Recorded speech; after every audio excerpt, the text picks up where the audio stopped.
or now.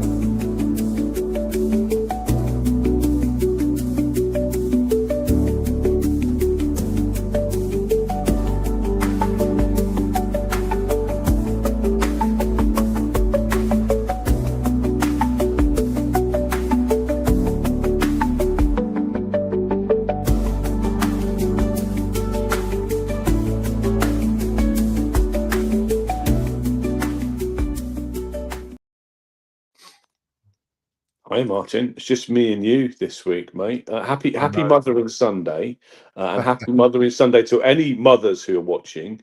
Amongst our four watchers we've got at the moment, Can I also say and grandmothers and great grandmothers, because and yeah, any female paternal people and foster mothers and yeah. stepmothers and anybody who deserve the term mother. And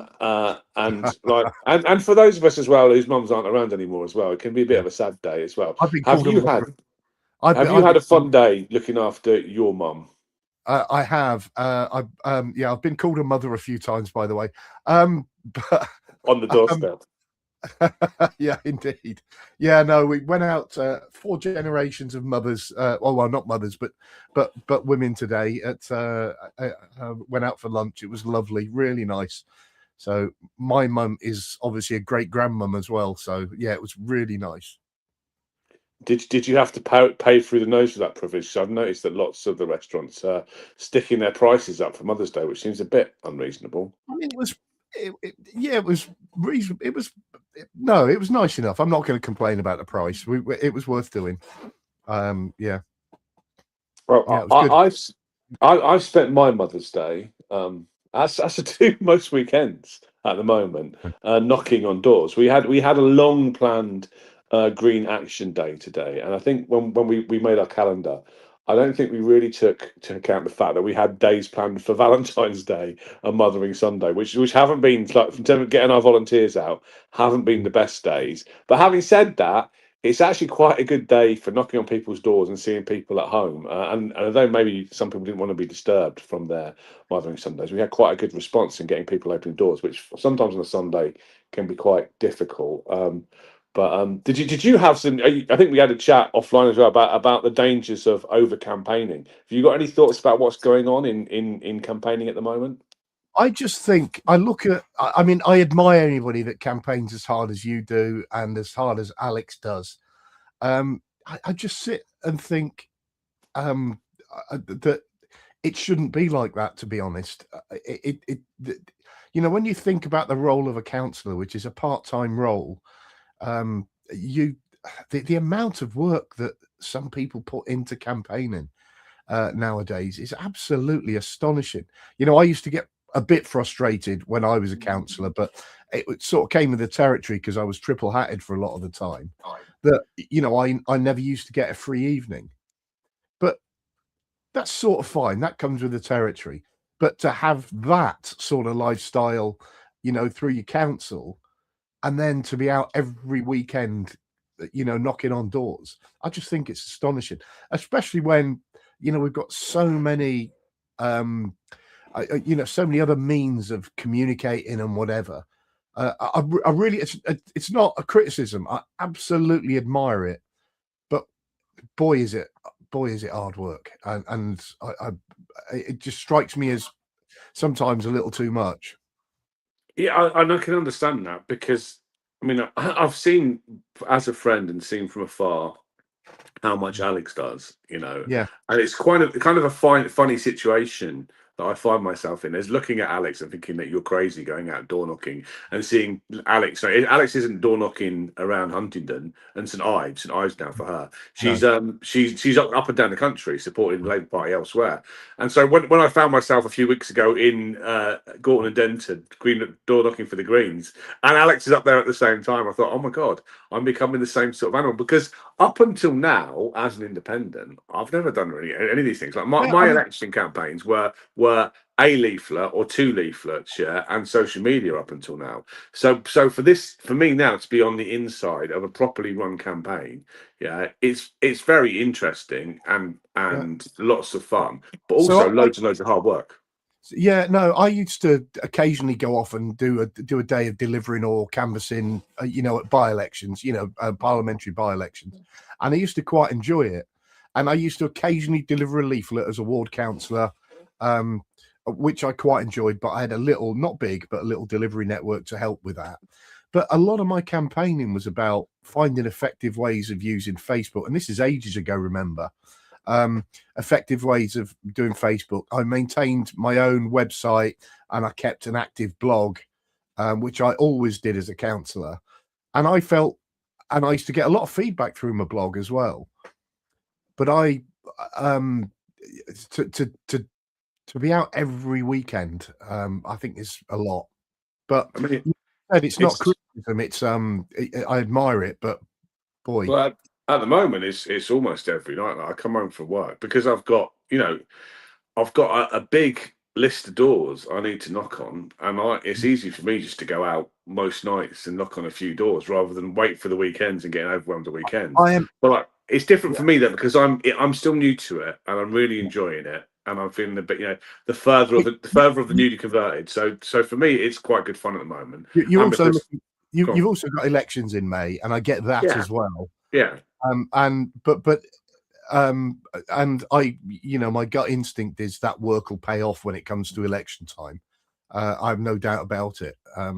But yeah, But also, like the election is going to come in May, but this is this is for a very short term, yeah. And within perhaps a year, we don't know for sure. We might be campaigning for shadows as well. And so I think it's not really going to stop. Yeah, I think we're going to, looking at the county council divisions, where some of us who have any intention to run for unitaries, mm. if we get in this time, won't be stopping. I Yeah, can't imagine it's going to go around the corner. I don't think they will have shadow councillors as such. They will set up a shadow authority and use existing councillors to fill in the shadow sort of roles within it. That's how I've seen it happen before. So I don't Maybe. think there'll Well, I think be. What there might well, be is elections to the new councils. How soon that yeah. happens, I don't Well, I think the expectation amongst my political friends at HDC and CCC from all parties is that we are planning perhaps for elections next year based on the know. current county council divisions, but I think with more members in the wards. Yeah. And I don't quite know where that's come from because of the other those sorts of councils have got much better connections in Whitehall than me, and probably have done a better job of reading the white papers How than do they me. manage that though? Because if the ward sizes are different in Peterborough to what they are in Cambridgeshire, the average They're ward not, size, are which is they? very No. likely. Are they? I suppose Yeah, maybe those are unitary ward sizes. So the county ward sizes are, yeah, as much as you can are based on population, aren't they? And sometimes you have double yeah. But member wards. the, the There's very electoral, few double member wards. The one Steve Counts was in mm, a double member ward, wasn't he? At yeah, CCC, there was a couple. It was him and Jan, I think. yeah, But mostly the county council wards, I think, a single member. I think, but I yeah. think I don't know. I don't know the But, background, so maybe we but should invite somebody in to talk the more. way the local government boundary commission works, they don't have the same sort of average ward sizes. Um, they don't have the same average ward sizes across different councils. I know that the average ward size for district wards is 5,500. That's something for some work I was doing on Friday. But so Peterborough's is not necessarily going to be Yeah. the same. Um, I suppose it's one of those things that line itself out over, sometime soon after you're elected, they'll have to have a boundary commission. But how they can't do every council straight away. They haven't got the capacity to do it. No, no. So there's lots of uncertainty, Yeah. but I think amongst the people, the councillors around here, Mm. I was going to call them professional councillors, but the people, the big name councillors who I talk Yeah. to, I think the expectation is that we will be going well, that we could go to election again next May, Yeah. Maybe. and Mm. and in some places like Peterborough and Cambridge, where they're up by thirds, genuinely they are on a yearly election cycle, aren't they? Because Yeah. if you're not for election, one of your ward members or one of your friends will be, and so people will never stop campaigning. So And it is hardcore. I get it, and it puts people off being councillors, I guess, because yeah. some of the independent, there's very few independents I think are going to to run this time. I know of a few independents I've been talking to, and for them it's really quite daunting, isn't it? Because when everybody else is putting so much, well, for me as an independent, when everybody else is out door knocking all the time, I never had the resources or the strategy to do that. Part And part so of you the can't thing compete. Part of the thing with independence, though, I think is different. It's to do with the way the electoral cycle is working nowadays, or working at the moment. I don't think that the power of independence is quite there, because the independents used to pick up a lot of the protest vote. And if you think about the way things are at the moment, I mean, the last opinion poll, I looked at one on Friday. You got Reform on 23%, Conservatives and Greens, I think, on 19, and Labour a little bit below them. You've basically got the Greens within that and Reform as your protest parties, effectively. Well, I'm sorry. so it's a five-party system, isn't Yeah. it? And so 4 years ago, when I got elected, we had a deeply unpopular Conservative government. Mm, Yeah, and around here at least, Labour have never been very, apart from Nick Johnson, who was the anomaly. Labour have never been very strong, and so we picked up. There was, I think we had 15 of us across Huntingdonshire elected as independents, and lots of that was obviously us as people, and the fact that we were credible people. But it was an alternative to an unpopular Conservative government, yeah, who people absolutely. didn't fancy voting Labour or Lib Dem. But now there are a lot more choices, Yeah, and I and know I think that it's worth saying. we've Although I do think Reform and the Greens get this protest vote, I don't think all of their vote is a protest vote by a long means, and that's not what I was saying. Can I hit you with something on this? I was doing some work on this for my podcast on Friday, and I did a thing about thought leadership and the fact that there's not enough thought leadership within our British political system. So we've got think tanks, and we've and Labour lists, and Conservative Home and that do a bit of thought leadership. But amongst the media, the mainstream media, there's very, very little thought leadership. And one of the things I talked about was the fact that we may be heading into a constitutional crisis, partly because of the way, we've got this massive political parties. If you think about the elections coming up, okay, stat I used just a few minutes ago, the average ward size is 5,500 electors. Okay. Now, if you think about what the turnout's like in local government elections, 20-odd%, yeah. well, I think the average I saw was 35%. All right. Yeah. But that would be in a year where you don't have a general election on the same day. Yeah. You are going to get, based on this profile that we've got at the moment, in very simplistic terms, somebody winning seat and people winning seats on less than 25% of 25% of 5,500. So 25% of 25% of 5,500 is 343. So people winning in a ward of 5,500 electors with 343 or potentially less votes.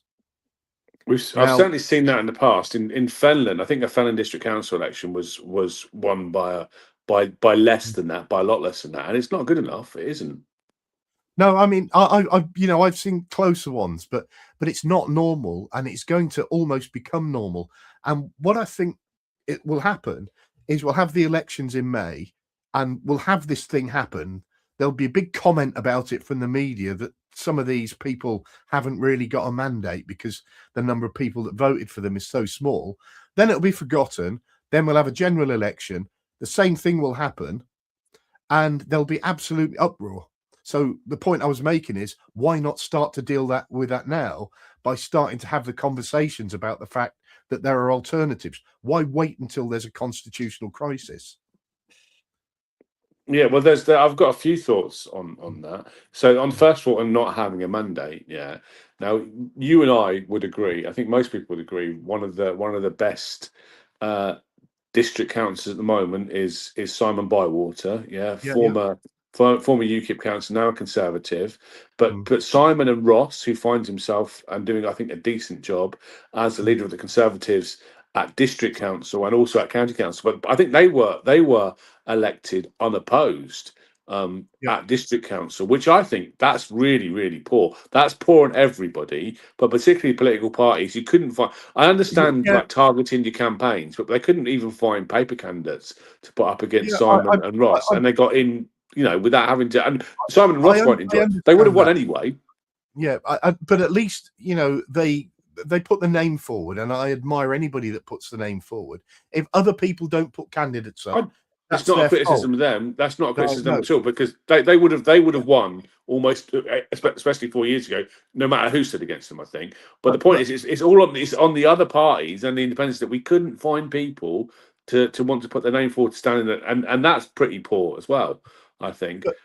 but yeah, this is different. This is having a political system that is almost going to make the mandate of the person that is elected very, very poor and very, very questionable by the nature of what our political system is, not because political parties can't find somebody to stand. That's very But different. I think that's a but statement on okay, those but parts. but but but also when I you've was got such elected small. unopposed a couple of times. Okay. And Yeah. you were probably fairly decent. But the other issue is that when you've got elections being won by a small handful of votes, not small majorities, which is fair enough, Mm, but mm, small numbers of votes, then there's lots of noise, isn't there? You get quite a lot of yeah, variance. Yeah, if you've got a big vote size, mm, your majority's worth more, and the noise can almost, on a few hundred votes, the noise can determine who wins. So mm. it's probably quite legitimate to say the mandate. I mean, they still have a mandate, they're still elected, but that's not necessarily because they're the better candidate. It's because it can be just luck at the end of the day when you get down to a few hundred votes. The other thing it's going to cause, of course, is that we're used to these very, these days there were novel. Mm. Like 7 years ago, when I was first elected to council, 7 years, no, 5 years ago, when I was elected to county council, these Mm. coalitions were quite novel at the time. Mm. But we've had a Yeah. successful coalition for 4 years at county council, I think, very successful coalition at HDC. But those are always quite comfortable groupings, isn't it? Of Liberal Democrats, Labours, Greens, the same sorts of parties. Yeah, there's going to Mm. be some real questions about, who's will do you think we're going to see some joint administrations and some coalitions that involve the Conservatives? Because for a lot of time, for a lot of these kind of left-leaning Mm. parties, and I know you had the opportunity when you run a minority administration as well. I think is there going to be some sorts of coalitions to keep Reform out of power if Reform do really well? I I think that might be the case. I can. It depends where, and it depends on who the Conservatives are. I mean, but it's also true. Politicians love power, and so if there's an opportunity to do something that gives you power when you might not otherwise have it, it's there. I think the difference is some of the political parties, the Labour Party in particular, are very controlling over this. So the Labour Party have a view on, and their regional structure will have a view on whether you can or can't form a coalition. Um, so that might get in the way of it. I can also see the Conservatives going into coalition with the with Reform as well. And Do for you think me, that would happen? yeah, I Would do. you so you had so when you were the leader of the county council, it wasn't Reform, it was UKIP. Yeah, you would never have got into bed with UKIP, would you? No, no, no. I absolutely not. Not with me as leader. If the Is if a that a Conservative, personal thing, or would other Conservatives have done it at the time? I'm there was more of a move when I became leader amongst certain members of our group to actually walk away and let the others run the council. And that's not that certainly was not my intention. And that's not my way of doing things. I think to be able to run a minority administration, as a political party and as a political grouping, I think you've got to take that opportunity and not rescind power. I think that's a cop out. But that's closer to where we were, and there were some discussions within our group meetings about that as an option. But the other thing that happened was Reform tried to do some stuff, to do some deals to try and keep us out of power. And basically, they were told to go away because nobody wanted to work with them. In fact, the leader of the UKIP group at that point actually went to the press and said he'd got an agreement in place, and he was basically lying because I had an active dialogue with the leader of the Labour group at the time. I love all that horse trading, all that shenanigans that happens just after a close elections when so and so is talking to so and so, and the rumor mill like works double overtime, doesn't it? During those times, it's always quite fun. Yeah, but I think that part of politics is really good. I think politics needs to learn to compromise, and it's part of the failings of the first past the post system. Is politicians think it has to be opposition for opposition's sake all the time. And the point about coalitions to me and all the horse trading to form a coalition government and all that thing, that's about politicians of different parties and different thinking working together. And those places where the two of them rub up against each other, that's where your originality happens. And that's part of why we're in a mess. Yeah, five years ago when I was new elected to county council, I'm fairly sure that I got a text from Steve Camp asking me for a chat. Yeah, but unfortunately, in those times, I was far too immature to pick up the phone and have a chat with him. You know, it's not. I'm part of a party now. It's not for me to decide on my own. But I think it's important that political parties we decide ahead of time who well, I've talked to you about what happened when you were the leader, you know, in a minority administration. But 4 years ago at HDC, when everything fell apart from the Conservatives and we found ourselves building a joint administration, some of the critical decisions that were taken in that joint administration were taken at the election count. Yeah. And so you have to be ready to go in and negotiate because the chief executive, we want to form an administration as quickly as possible. And we had no time to think it. And I think a mistake. Well, for me personally, I lost out because I wasn't in the room when that happened because I wasn't regarded as being a leader, and so I wasn't part of those conversations. And so some of the decisions were taken up front were, you know,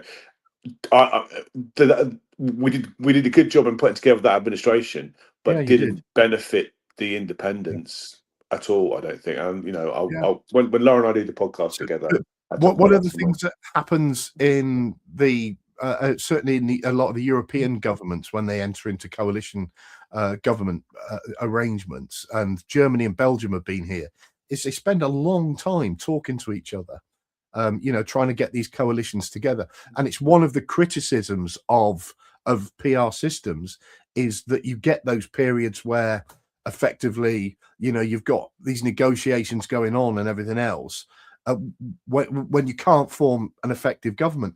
But the world doesn't fall apart when they happen. You know, the business of government keeps functioning, but it's the political direction that emerges from that then starts to lead. But we don't, you know, so it's not a disaster when it happens. You know, the German and the Belgian governments haven't collapsed as a result of having long negotiations. No, no, I agree, and it'll be really interesting to see. As we said before, we're in a completely different political landscape, aren't we? Even than we Yeah. were 4 years ago, and it's all up for grabs. It really is, and so it's exciting times. I suppose part of the question for those that are sold on first past the post would be, is the arrangement we've got at the moment something that is going to stay for a long time? And I mean, I don't think it matters. I think PR has got to be the way to go. I don't think our system is working. I think it's not functioning for a long way, and hasn't functioned well for a long time. But for those that are like first past the post and like the way it gives them power when they get to power, you just have to ask that question, don't you? About, you know, are we going to have this five-party system forever? Well, I think historically or recently, the parties who supported the first past the post system were Labour and the Conservatives because they had a duopoly, didn't they? They could guarantee getting lots of seats, and everybody else missed out. So you look at the number of votes it takes to elect a Conservative or Labour councillor or MP. It's generally far fewer than it does for a Green, a Liberal Democrat, you know, or even a Reform one. But now that's changed, and when everybody's fighting for seats, I think we said previously that for the first time it could be that PR will benefit all of the parties, and maybe that's time we need to make a change. but I also think you'd get a few more parties in there as well. So, you know, as a One Nationist, I would love to see a party that was created on One Nation principles. It's sort of why I like this thing that Ruth Davidson has set up with Andy Street within the Conservative Party, which is about trying to drag the Conservative back to its One Nationist roots. Where it's going, I don't know, because since it was created, I've signed up and said I'm interested, but I've heard absolutely nothing. But I would love to see a One Nationist party. Whether it would thrive in any way in the current structures, but under a PR system, I think it would have a really good opportunity to change the country. Yeah, yeah, it's interesting times. And Rory Stewart was also certainly talking very enthusiastically about that group as well. So it Yeah. would be good for people like you to have a political home again, wouldn't it? Because I think you've been disenfranchised for a long time. Yeah, well, for longer than I've been outside of the Conservative Party, to be honest, because I was getting more and more frustrated with the Conservative Party. Well, almost from the point where the Conservative Party elected Boris as leader, because he and Prime Minister, because it just said everything about the party and the direction it had taken.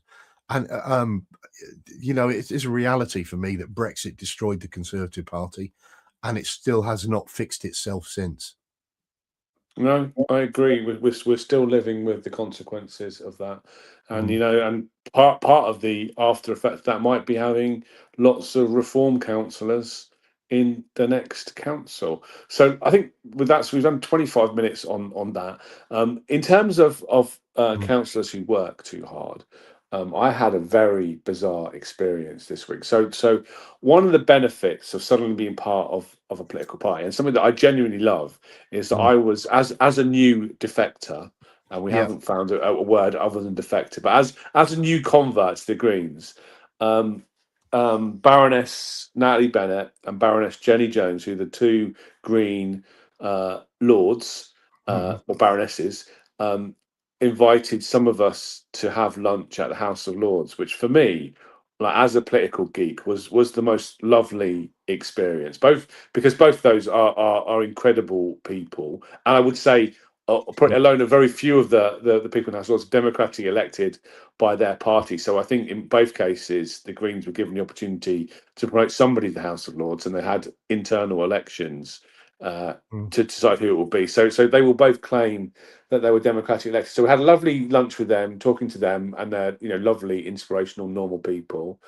and a tour of the House of Lords. And this was, I think, the day after the Lords had voted to abolish the hereditary peers as well. So it's like a proper turning point in the House of Lords. But at the end of that, we were given the opportunity to go in, because I've been in Parliament for receptions, but I've never been in the House of Parliament, and so got the opportunity to sit and watch question times in the House of Lords, and lots of the Yeah. other people, it was interesting. Lots of people, other people, ducked out after an hour, but I sat there for 2 hours. I would have stood there all evening if I could have, but I had another a friend I was meeting afterwards, and it was just incredible. It's incredible to see some of these, people like Ken Clark, yeah.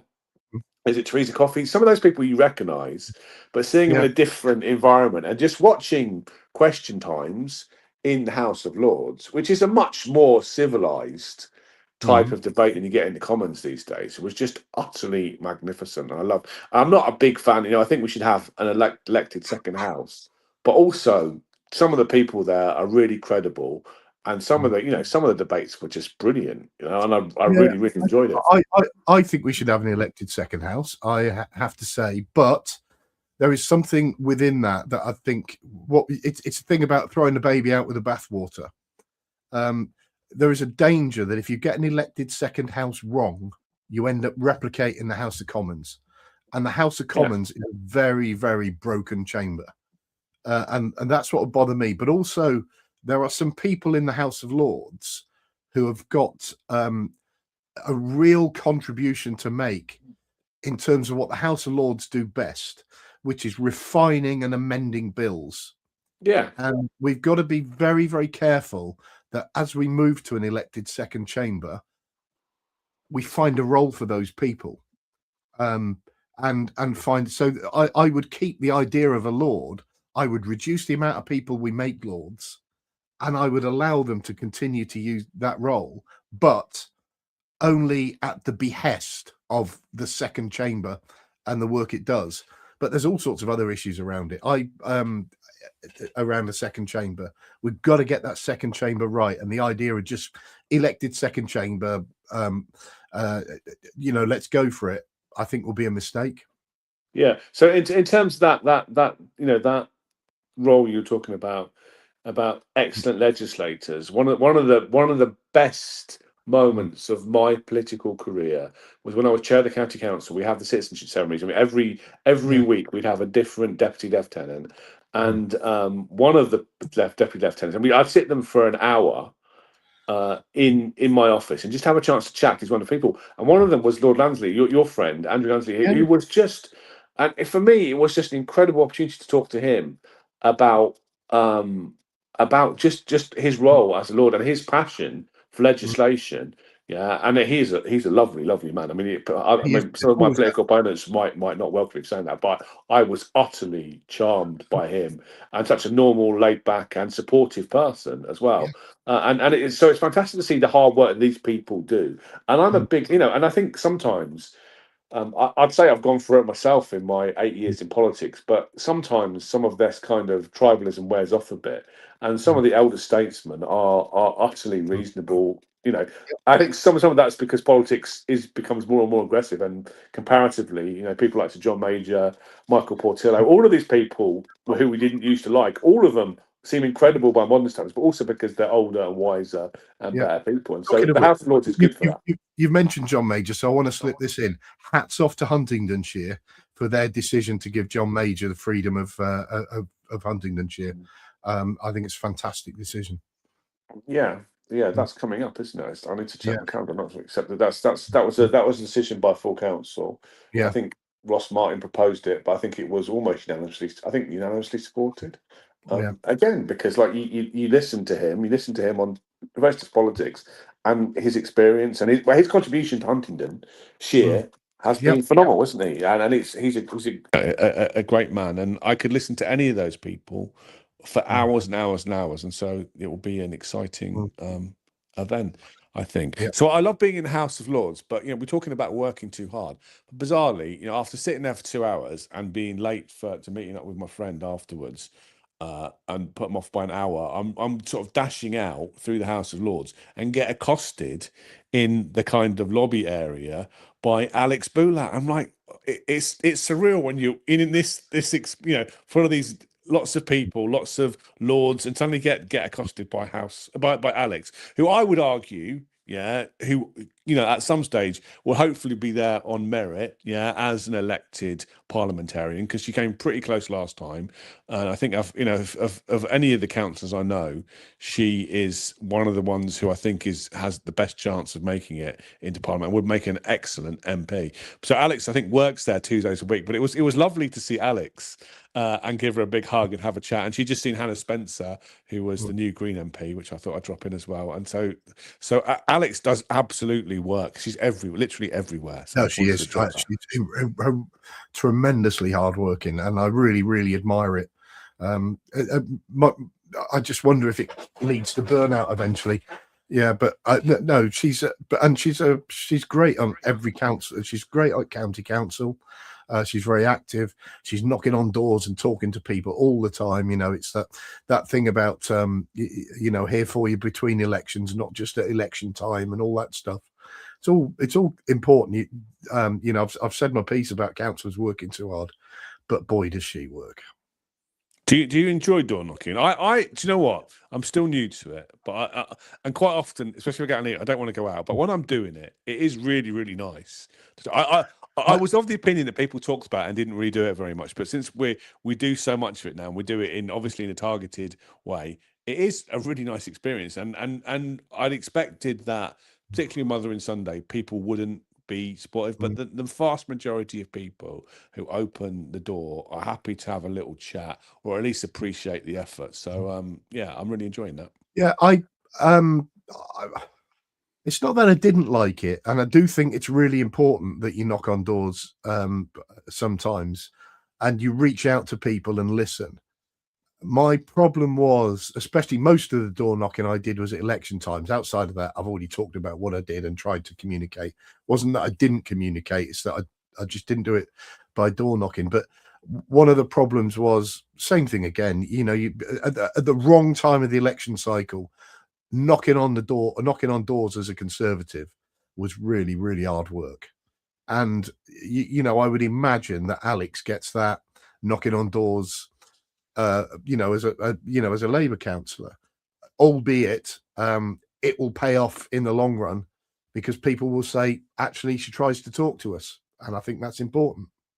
Yeah, and I think you, like you said to me off air, I'm benefit at the moment from being a Green at a time when Greens are at that all-time high and a bit, their flavour of the month. Yeah, when things are not so positive, it might not be so good. But I think the benefit for me as a local politician is working this patch is that Lara has worked it tirelessly in and Yeah, out of elections, and so that reputation and my personal reputation was quite high, but Lara's reputation on the doorstep is huge. And so one of the fun things that happened last week, we were out door knocking on a Wednesday, as you do, and we always ask people if they've got any problems we can help with, and somebody pointed out a newly laid path which had a massive sinkhole in it, and so Lara and I took some silly photos, pointing out the potholes, I saw them. uh, yeah, which went viral on, I think it's probably my best performing Facebook post, yeah, just because of silly poses, and mainly because of Lara's silly pose as well, because she's got better knees than me and pulled a better face, and she hated that No, photograph. John, it But reminds me though of the worst of what I deal with my job, which is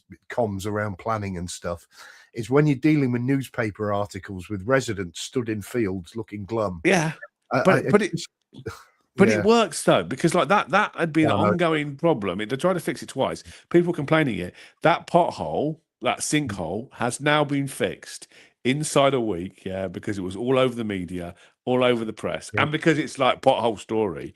So yeah, sometimes that really, really works. And so I mean that's a benefit of door knocking. We knocked on that door. A couple of residents pointed out that problem, and because we could leverage our media and some silly photographs, we got it fixed. And I think that's a positive story from door knocking. yeah, You can't always help everybody, and most of yeah. the problems people ask you to deal with are pretty intractable. But just It, listening to people is an important part of that too. it's the other thing as a counsellor that you've got to spend time doing. Is actually that thing about making friends in the media and having conversations with the media, not because you want bias necessarily. It's not that. It's because when times get tough or when there is a story, they know that they can come to you and talk to you.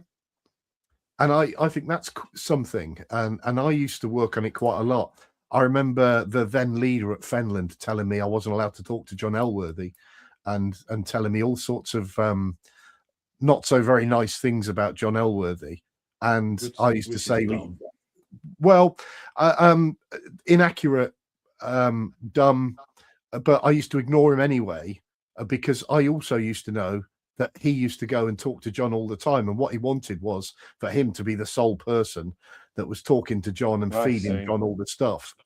I And I see. never used to gossip with John. I used to go and have coffee with him or do whatever.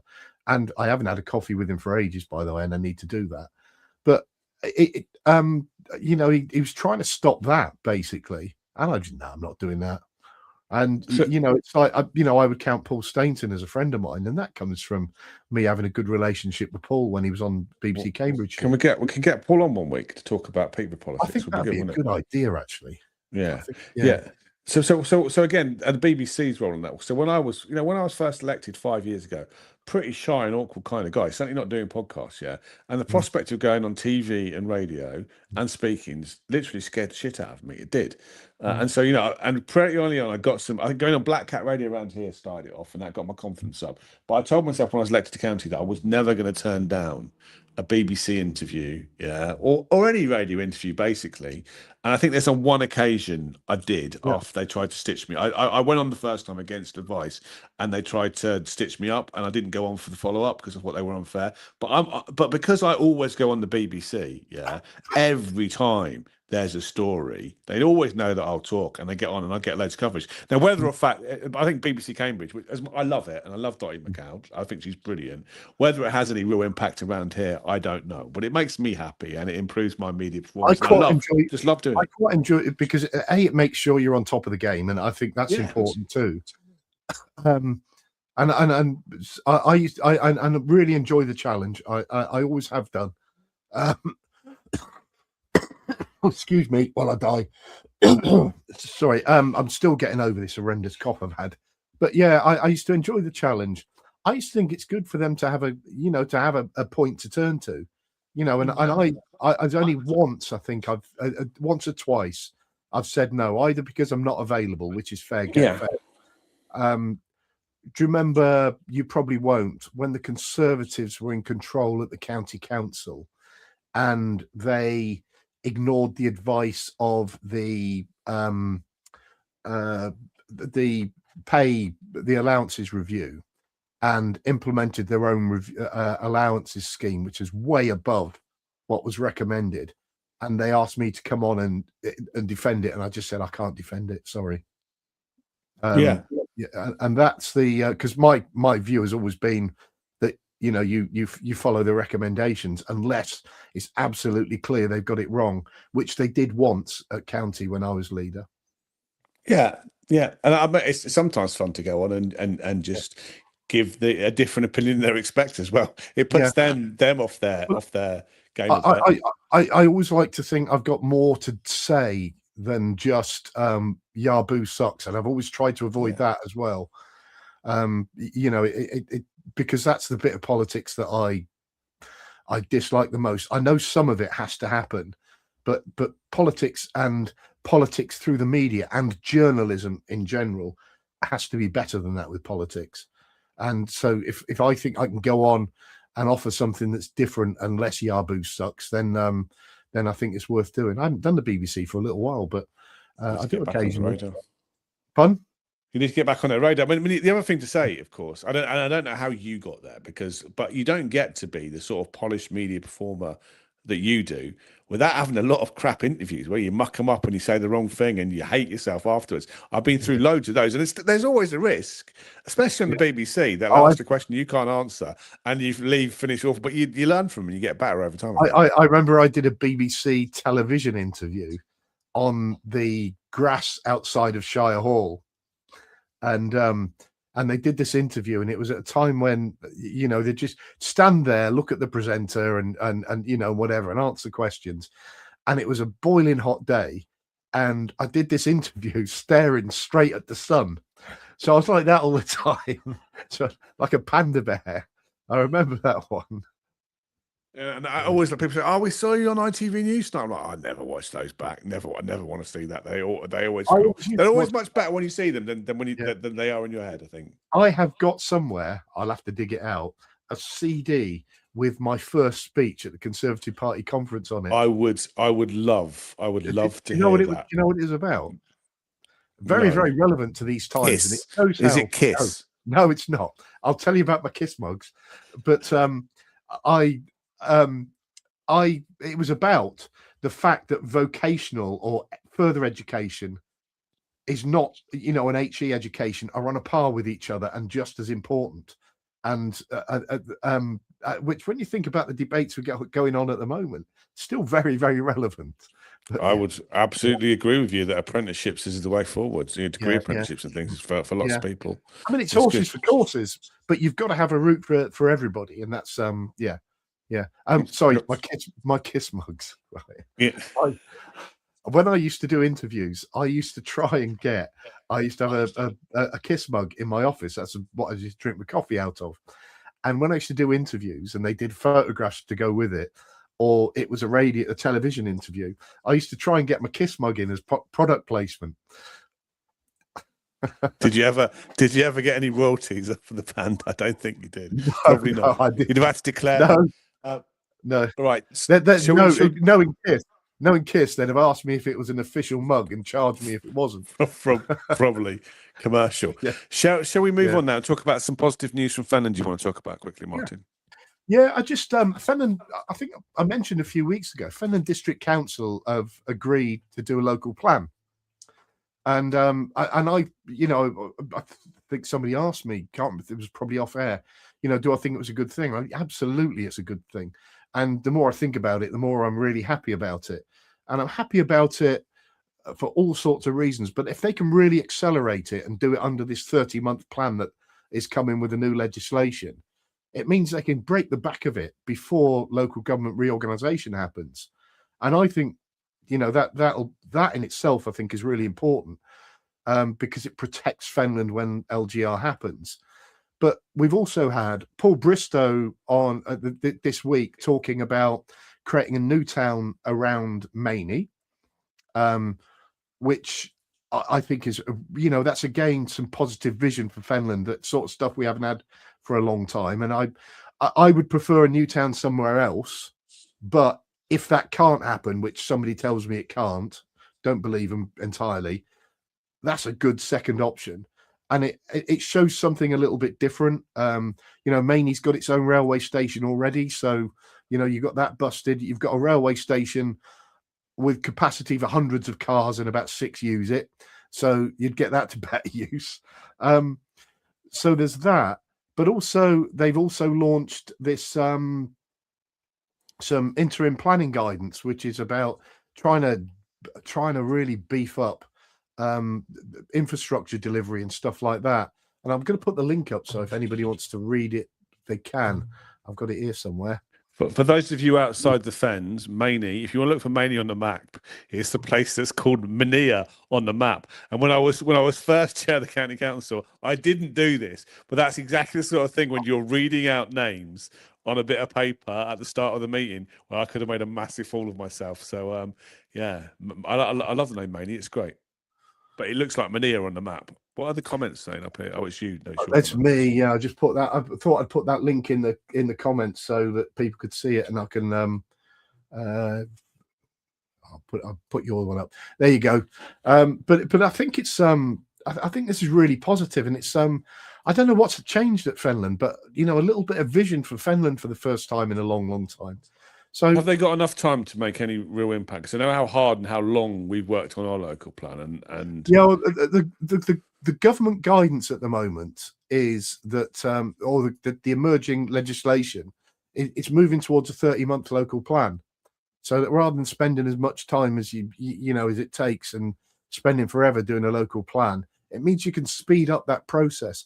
And it's really important because a good local plan, it shouldn't take 5-6 years or however long it takes, because it's almost like as soon as you publish it, it's out of date. And so, and if you did it under that, you'd break the back of it, and you maybe get to the point where at least some of what's in your draft local plan can carry some weight at committee. And if they can get to that point by the time local government reorganisation happens, at least it means that they're not just left hanging. Yeah, well, kudos to Fenland for finally biting the bullet and doing that. Because I know from where we are at HDC, our administration, and I think the council as a whole, because it really is a cross-party thing, isn't it? I think we feel like, our legacy, more so than ever now with LGR, our legacy is that local plan. And that's the way we can have influence on the future, even beyond the lifetime of this council now, the actual council HDC, rather than this administration.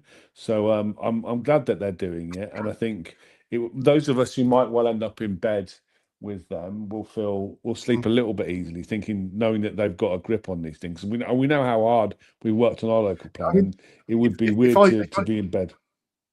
If I was to have another plea to Fenland, what I would say is go and look at the Huntingdonshire Futures document, have a look at that and what that says about how we expect planning to deliver for the people of Fenland. Or, in Huntingdonshire's case, it's Huntingdonshire. Have a look at that and try and do that as well, because I think that's a fantastic document. Yeah, and we were just discussing it only this weekend. Yeah. I've been doing planning and PR for well over 10 years now, and that is the best people strategy that I've seen. Yeah, So well done. That's a nice bit of positive news from Fenland. A little bit of an anecdote that happened this week around here is that the local Lib Dems sending out their focus newsletters using the Royal Mail. They're blaming the Royal Mail, but sent the wrong newsletters to the wrong place. So everybody in St Neots, has got a focus newsletter from saying Ian Sollum fighting hard for South Cams, which is completely the wrong message. And really unfortunate as well. I mean, that Royal Mail's reputation for these things is not great in getting those kind of bulk bell shots out, isn't it? So that's quite unfortunate. Yeah, it is, and I wonder if the Lib Dems are feeling a bit stretched now. I don't know whether they've got the resources to support them that they used to have. That might be part of it. I saw something as well where they where they got a bar graph wrong of some sort as well. Was that somewhere in Cambridgeshire? That was me as well. I posted that as well, where they got the Reform and the Conservative numbers the wrong way round, and it just looks ridiculous. Yeah, and no, absolutely. Well, the trouble is, if you don't know, you don't know, and that's the problem with that stuff. But yeah, it's not good. In the unlikely event that she's watching, Lara will hate me for this, but on the leaflet or in the calling card we're handing out at the moment, Richard Thomason, who's a local Conservative campaigner, I think chairman of the local party, or as an officer, pointed out to me in the back of our calling card there is a bar graph with the word independent spelt wrong, and having been independent for 8 years, that's a little bit embarrassing for me. I mean, but I have to say, I put out leaflets with bad spelling in it. And it tends to be lack of time and over ambitious typing speed. And it's nice that our political opponents are paying attention. But do you know what? So again, another doorstep story. But I was door knocking today, and I knocked on the door, and this chap came to the door, and I started doing my spiel, and then I recognised him as Nigel Eaton, who has stood in loads of elections, and I kind of just stopped in my track. And I love those conversations with political opponents on the door. I mean, they're perfect opportunity for time waste, and I get that. But because we all understand the game, they're always quite funny and lovely. And so I was going to put him down as a high likelihood of voting for the Greens, and he said put him down as a 0. But then I mentioned he might have to end up tactical voting for us as well. So I do. Those moments are always quite lovely because again, it's behind the scenes, isn't it? Is we all have to work hard, and we all understand what the grind's like. I love those. And those little moments that make you laugh, I think are quite.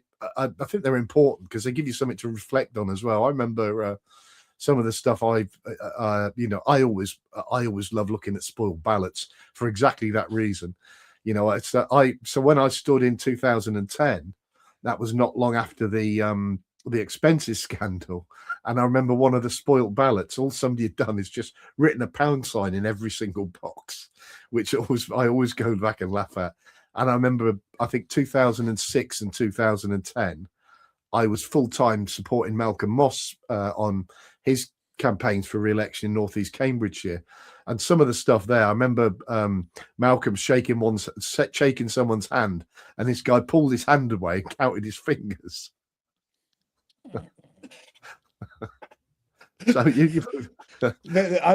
not sure. Should I swear on this or not? I probably get away with it. So there's. I'm sure it's David Landon Coulthall's story. It might be apocryphal, but I don't think it is. But there is a spoiled ballot paper story where somebody wrote in alongside every candidate, wank, wank, wank, not wank, and I think they accepted that as a legitimate vote. So I would implore anybody who wants to spoil the ballot paper, which is a democratic option, isn't it? It is. It's much better than doing that than not voting.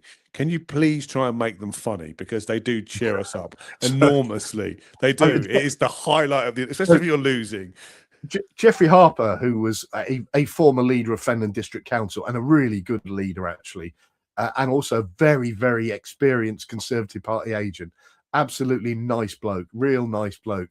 He tells a story about when he was agent for somebody during an election campaign. He went looking at the spoiled ballots, and somebody had written Dick against somebody's name and not marked any of the boxes, and no, he'd put a cross against another box, and then against somebody else's name he'd put Dick, right? And Jeff argued that the ballot should not be counted because the elector had identified himself.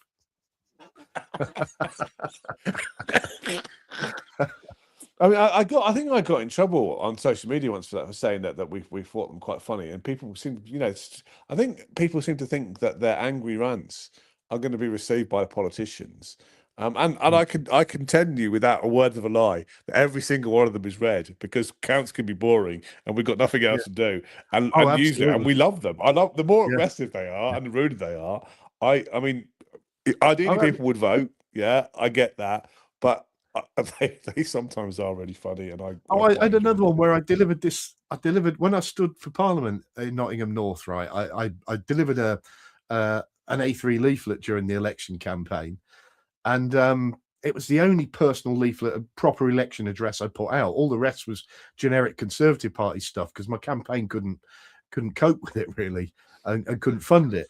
And somebody down some street or other got this thing, just scribbled graffiti and hate stuff all over it, photocopied it, and re-delivered it around the whole street. And the thing is, I had people contacting me saying, "Oh, I'm going to vote for you now." So if you want to vandalise my no, don't vandalise my letter, because Lara's involved now. If I was an independent, I would have welcomed that, but I'm not anymore. All right, so that's all good. So let's have 5 minutes left. We don't normally talk about national or international politics, but I am very intrigued. Well, there's going to be local consequences about what's happening with Trump's ridiculous war in Iran. Yeah, it's going to be local consequences because the price of energy is going to go through the ceiling again. Yeah, and people are really going to suffer. And so when I was first elected 4 years ago into my portfolio, we were having to hand out, thousands of energy rebates through the council tax team, which government decided was the best way of doing it. Yeah, and I think that could be nothing compared with what's about to happen. So it's going to have tragic consequences locally. Obviously, the consequences in Iran are horrible for everyday people, even though all of us would agree it's a hideous regime, and they should have a much better political leadership. But what's going on at the moment, I think when this all happened, there was some accusations made against Keir Starmer for being weak. I know Kemi Badenoch and also Nigel Farage called him out weak for being weak, but I think he's played a blinder, isn't he? He really has. I don't think his foreign policy is that bad, to be honest. I never have. And I understand, as an example, why he's tried to play this middleman, with Trump, and, the old thing that was going on about Trump whisperer and all this stuff. But in this case, he's absolutely right to say no to Trump, in my view, for, the initial request to use basically British territory to fly bombers from. And I don't think he's done a lot wrong. And the fact that Farage and Badenoch have done a bit of an about turn on that initial decision as well says he probably has got it right. But I think the time has come where people have got to say to Trump, stop being a spoilt child, get on with being a proper president, and start saying it as it is, because there's the balance is because Trump is not going to be there forever, but there's a real danger that Trump is going to do huge harm in the time that he is president, and I think the West have got to start calling him out. Oh, and I think that's starting to happen, isn't it? Because I think he's done real damage.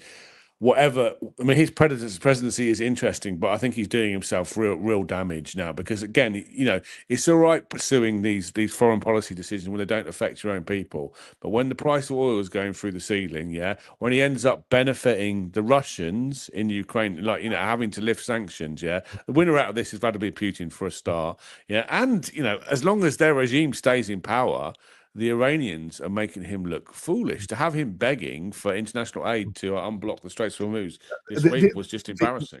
The other thing that's important that comes out of this, for me, is the real. I know government, as far as spending power is concerned, the government are really constrained.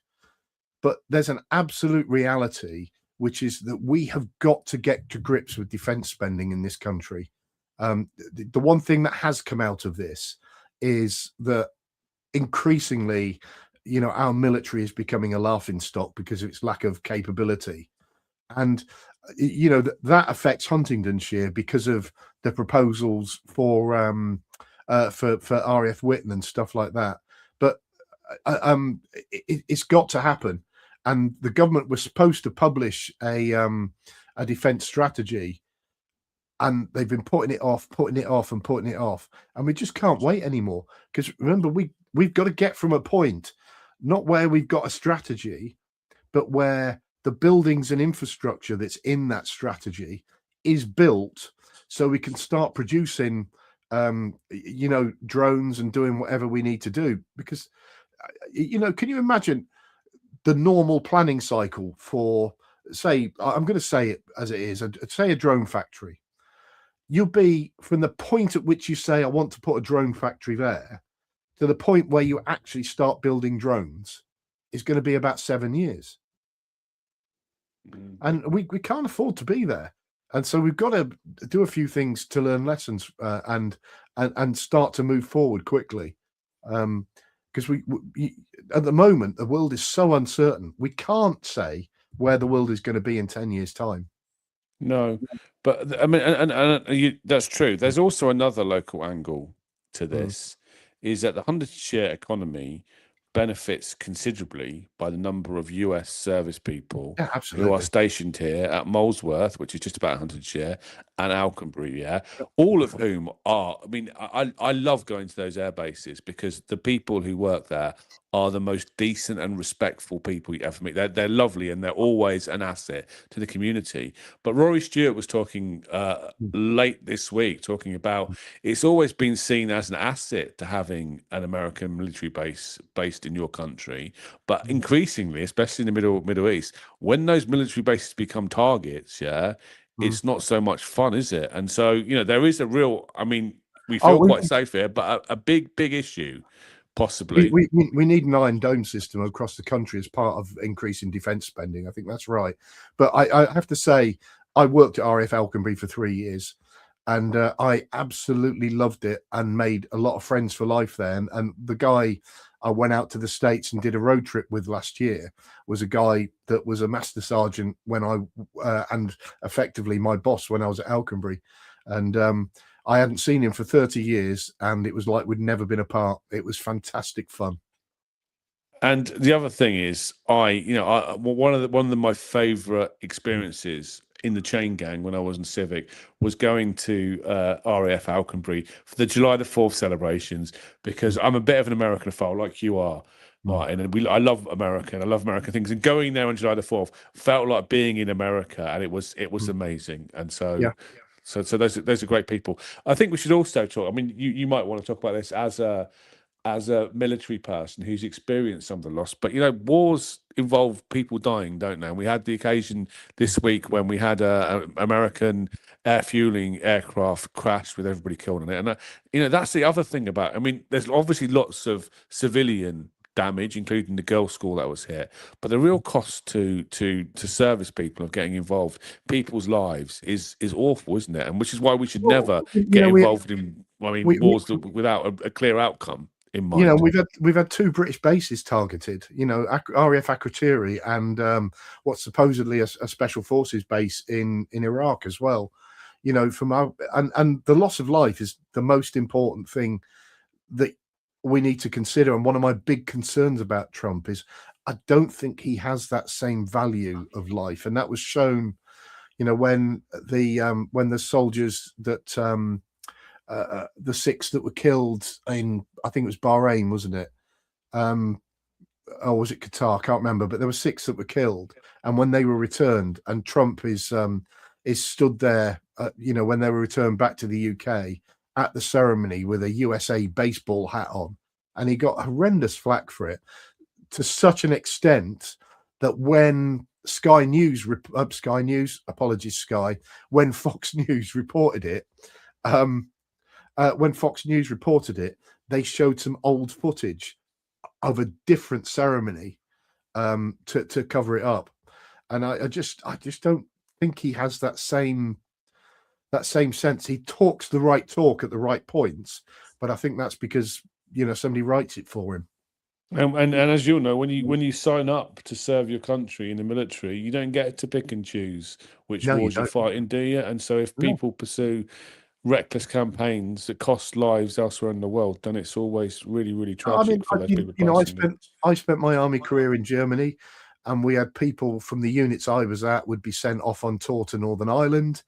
And these were, I was an ammo tech, so these were guys that were doing bomb disposal and stuff like that. And ammo techs used to do all the bomb disposal in Northern Ireland. And not long after I left the army, a guy was killed out in Northern Ireland who I knew.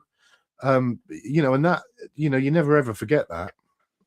I know, because I've talked to you about it in the pub before, and I know it affects you deeply. And how could it? So, so thoughts to all of those people, and hopefully for everybody's good, because this is not doing anybody any good at the moment. That apart from Vladimir Putin, who's loving it, hopefully that situation will improve this week. I don't see much prospect of it. To be honest, I can't see how it improves, because I can't see how Trump gets to where he wants to get to. And I also worry, and I really am worried about this, that Trump will not be able to constrain Netanyahu and prevent him from doing in Lebanon what he did in Gaza. And that really, really bothers me, because Lebanon is a different place to Gaza, and it doesn't deserve that. Well, Gaza didn't deserve that either, but Lebanon and the innocent people in Lebanon certainly don't. Yeah, interesting time. The other thing, we should finish now, but the other thing it demonstrates as well is that Iran has been able to successfully wage war with like £35,000 drones, isn't it? Rather than these massive, and cause damage to billion-pound shipping vessels and aircraft. And so, like the whole nature of warfare is changing. I heard somewhere on one of the podcasts let's do is that most of the casualties in the Ukraine are caused by drones these days. And so the whole game has changed, isn't it? And the technological game around drones is huge. That there's a thing about the fact that the life of a drone in Ukraine. I've got my mother's teeth in today. I think that the life of a drone in Ukraine is about 3 weeks. And what they do is they don't send to the front line. They don't send fully assembled drones. They send basically drone Lego kits, because the technology underneath them, all that happens is you get the technology underneath them gets about 2 or 3 weeks life before somebody learns how to counteract that technology, and then they move on to something else. And that's why at one point, and I don't know if they're still using them, they were using drones in Ukraine that had that were attached to long cables, very thin. No, that's true. I've heard that. Yeah. I mean, I've also heard that the Ukrainians are helping the Americans deal with the threat of drones from Iran. Yeah, and at the same time, while the Americans are helping Vladimir Putin in the war against the Ukrainians. So geopolitically, it's a very complicated situation. I'm going to say this. We ought to finish, but I am going to say this. I think that decision to start allowing Russia to sell sanctioned oil is bloody evil. That's the word I would describe. I think it's evil.